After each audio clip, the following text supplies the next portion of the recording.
NALSAR, NUJS, NSIU आपका favourite NLU, इन सब की अगर आपको चाहा तो इसके लिए आपको QT अटेम्प्ट करना पड़ेगा। QT में क्या हिट करना है कि आपको 12 आउट ऑफ 12 मार्क्स मिले। तो जितनी ज्यादा आप केसलेट सॉल्व करेंगे, जितनी ज्यादा आप डेटा इंटरप्रिटेशन के क्वेश्चंस लगाएंगे, उतना ज्यादा बेहतर रहेगा। नालसार, NUJS, NSIU आपका फेवरेट एनएलयू, इन सब की अगर आपको चाहत है तो इसके लिए आपको QT अटेम्प्ट करना पड़ेगा। तो आज इस वीडियो में मैं आपको बताने वाला हूं कि लास्ट ईयर से अभी तक क्या ट्रेंड रहा है और कौन से टॉपिक सबसे ज्यादा एग्जामिनेशन में पूछे गए हैं, QT में क्या हिट करना है कि आपको 12 आउट ऑफ 12 मार्क्स मिले। तो इस वीडियो में हम जानेंगे कि अगर मैं बोलूं प्रीवियस ईयर जो है, इन प्रीवियस ईयर के पैटर्न में कौन से टॉपिक ने अपना वर्चस्व बना रखा है, किस तरह से पढ़ना है, इस वाले वीडियो में हम पूरा देखने वाले हैं। तो वीडियो को शुरू से लेकर आखिरी तक देखेंगे तो डेफिनेटली आपकी QT का फियर दूर हो जाएगा और आपको समझ में आएगा कि किस टॉपिक को पढ़ने से मुझे 12 आउट ऑफ 12 या मेरे को पूरे मार्क्स मिल सकते हैं। तो चलिए शुरू करते हैं बिना किसी देरी के। तो सबसे पहली चीज तो ये पूरा रोड मैप है, PYQ एनालिसिस है कि PYQ प्रीवियस ईयर्स में हमारे पास QT में यानी क्वांटिटेटिव टेक्निक में किस तरह के क्वेश्चन पूछे गए हैं। तो चलो देख लेते हैं। सबसे पहले तो वेटेज की मैं बात कर लेता हूं। जैसा कि आप जानते हैं कि पूरा पेपर में अगर मैं बात करूं तो पूरे पेपर में मेरे टोटल 120 क्वेश्चंस आते हैं, जिसमें से केवल 10% का वेटेज हमारे पास QT यानी क्वांटिटेटिव टेक्निक का होता है। मतलब अगर मैं बात करूं तो 12 क्वेश्चंस आपको देखने को मिलते हैं, लेकिन यही 12 क्वेश्चन, यही 10% जो है, ये आपको आपके 10% जितने भी 10% स्टूडेंट्स हैं या टॉप 10% स्टूडेंट्स हैं, उनको एनएलयू तक ले जाने में सबसे बड़ा रोल ना भाई QT का ही होता है। क्योंकि अगर आपने QT अटेम्प्ट नहीं करी then there is a problem, आपकी रैंक बहुत ज्यादा क्या हो सकती है, डिफरेंशिएट हो सकती है। तो आपको क्या करना है, आपको QT तो अटेम्प्ट करना ही है। अगर आप QT अटेम्प्ट नहीं करते then there is a big problem guys, ठीक है ना। तो चलो बहुत अच्छी बात है, इतनी बात हम जान गए हैं, आगे बढ़ते हैं। देखो पूरा रियलिटी देख लेते हैं कि माइंडसेट शिफ्ट क्या होना चाहिए और कैसे चीजों को करना चाहिए, ठीक है ना। देखो सबसे पहली चीज तो जब मैथ्स का नाम सुनते ही तो तन बदन में आग लग जाती है और डर लगने लगता है।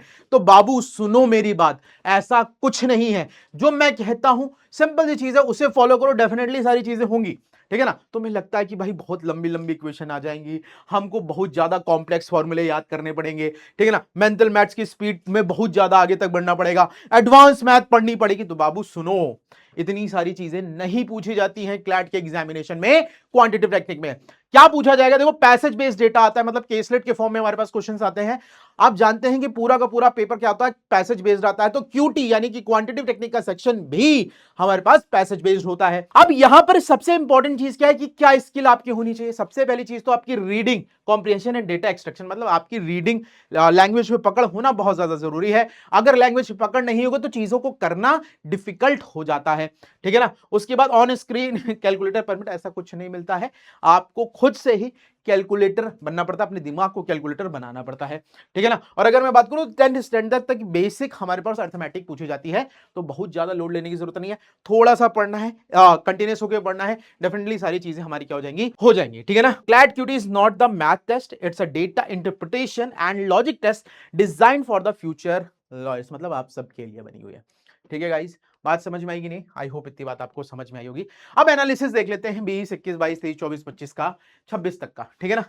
तो परसेंटेज देखो, आप यहां पर देखेंगे, यहां पे एक पूरा सीक्वेंस बना के रखा गया है और यहां पर हमें दिख रहा है कि सबसे ज्यादा जो वर्चस्व है वो किसने बना रखा है, परसेंटेज ने बढ़ाया रखा है। परसेंटेजेस ने, कोई ऐसा साल नहीं है कि उस ईयर में परसेंटेज ने अपना वर्चस्व नहीं बना रखा। परसेंटेज से क्वेश्चन हर साल पूछे गए हैं। तो एक चीज आप मान के चलिए, परसेंटेज पे कमांड करना बहुत ज्यादा जरूरी है। If you do not have command on percentage then there is a problem. तो समझ आ रही कि नहीं रही बात। तो परसेंटेज देखो भाई, परसेंटेज 21, 22, 23, 24 पूरे में पूछा गया। सेकंड इंपॉर्टेंट टॉपिक है मेरे पास रेशियो एंड प्रोपोर्शन। पहला परसेंटेज है, सेकंड इन रेशियो, और दोनों ही एक दूसरे के क्या है, पूरक हैं। मतलब अगर मैं बोलूं दोनों ही एक दूसरे से जुड़े हुए हैं, ठीक है ना। परसेंटेज के बिना रेशियो अधूरा, और रेशियो के बिना परसेंटेज अधूरा, ठीक है ना। तो एक दूसरे के क्या है, साथी हैं ये, ठीक है ना। उसके बाद एवरेजेस भी पूछे गए, कभी कभी प्रॉफिट एंड लॉस से बहुत कम पूछा गया, अभी अलजेब्रा बेसिक और ज्योमेट्री से पूछा ही नहीं गया।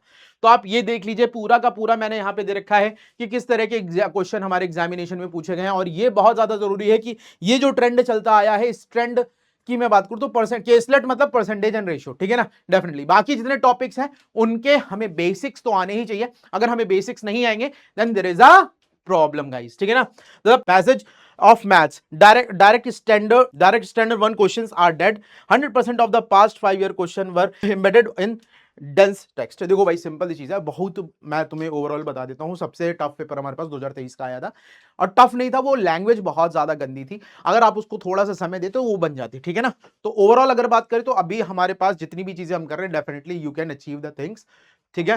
तो सबसे ज्यादा आपको पता चल गया कि सबसे ज्यादा अपना वर्चस्व किसने बना रखा है भाई, परसेंटेज वन ने बनवा रखा हुआ है, ठीक है ना। आगे बढ़ते हैं, देखो ध्यान देना, the holy trinity of CLAT QT, ठीक है ना। देखो भाई द इंजन हमारे पास, मैंने बोला परसेंटेज एंड रेशियो, सबसे ज्यादा इसी से क्वेश्चन पूछे गए, उसके बाद averages, profit loss, simple interest, और द आउटलाइडर्स, देख रहे हो geometry, probability, speed, time, distance, इनसे पूछा नहीं गया, पूछा भी जाएगा तो रेयरली पूछा गया है, लेकिन पढ़ना हमको सब होता है, ठीक है ना। We have to read everything, है ना, ठीक है। अब देखो क्वेश्चन कैसे आते हैं, देखो आपके पास पैसेजेस आते हैं, जैसे ये देखो, आप एक एग्जांपल देख सकते हो कि एक क्लास है जिसमें 120 स्टूडेंट हैं, 6 किलो ब्ला ब्ला ब्ला ब्ला दे रखा है, तो हमें क्या करना होता है, पैसेज से डेटा एक्सट्रैक्ट करना होता है, एक्सट्रैक्ट करने के बाद हमारे पास जो क्वेश्चंस होते हैं उन क्वेश्चंस को हमें क्या करना होता है, बनाना होता है, जो कि हमने ऑलरेडी सीख रखा है, ठीक है ना। तो इसमें कोई दिक्कत, समस्या, परेशानी नहीं होनी चाहिए। देखो बहुत बेसिक सिली मिस्टेक्स होती है, जैसे अब मैं कहूं मेरे पास परसेंटेज चेंज आया है, तो परसेंटेज चेंज हमेशा इनिशियल पे कैलकुलेट किया जाता है, तो ये जो सिली मिस्टेक्स हैं, इन सिली मिस्टेक्स को बहुत ज्यादा क्या करना पड़ेगा भाई, ये आपको क्या करती हैं, माइनस नंबर की तरफ ले जाती हैं, तो थोड़ा सा ध्यान लेके आपको क्या करना होता है, काम करना होता है। तो these silly mistakes makes you आपको आने तक लेने जाने नहीं देती है, ठीक है ना। चलो इतनी बात क्लियर हो गई है, आगे बढ़ते हैं, ध्यान देना। अब कुछ रेड फ्लैग्स है, जैसे रॉन्ग बेस ईयर, ठीक है ना। आप जब कभी कभी क्या करते हो, पैसेज पढ़ते हो तो आप कोई गलत ईयर चूज कर लेते हो, अगर पूछा कुछ और जाता है तो ये सिली मिस्टेक्स के अंदर आता है। कम्युलेटिव वर्सेस इंडिविजुअल डेटा, आप क्या करते हो, कभी कभी आप ये करते हैं कि आपने डेटा ही गलत लिखा रहता है और आप सिंपल चीजें ऐड ही गलत कर देते हो, ठीक है ना। इसी की तरह कभी यूनिट मिसमैच आ गई, सपोज कहीं पे इंचेस में दिया है, आपने फीट में आंसर दे दिया, तो ये भी चीजें हो जाती हैं, ठीक है ना। ओवर कैलकुलेशन, अब देखो हमें कभी भी पूरी कैलकुलेशन करने की जरूरत नहीं होती, क्योंकि हमारे पास ऑप्शंस होते हैं। अगर हमें लग रहा है चारों ऑप्शंस की पहली डिजिट डिफरेंट डिफरेंट है, तो आपने पहली डिजिट तक ही सॉल्व करना है, फिर उसको छोड़ देना है। यही हमारे पास होता है कि हम कैसे टाइम बचा सकते हैं, ठीक है गाइस। आई होप इतनी बात आप सभी को क्लियर है।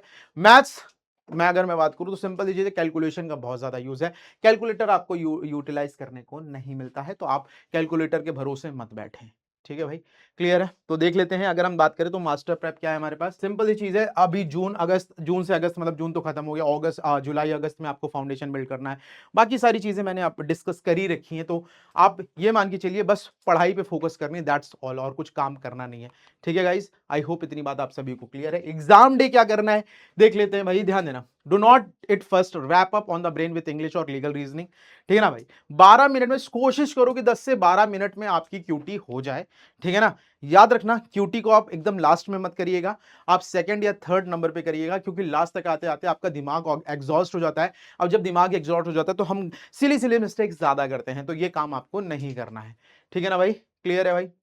आई होप इतनी बात आप सभी को क्लियर है।